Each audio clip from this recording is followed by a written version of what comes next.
सर्वमंगल मांगल्ये शिवे सर्वार्थसाधिके शरण्ये त्र्यंबके गौरी नारायणी नमोस्तुते।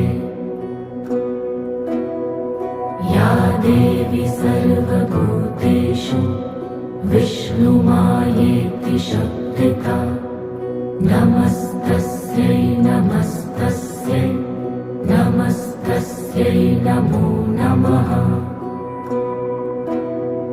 या देवी सर्वभूतेषु चैतन्येत्यभिधीयते नमस्तस्यै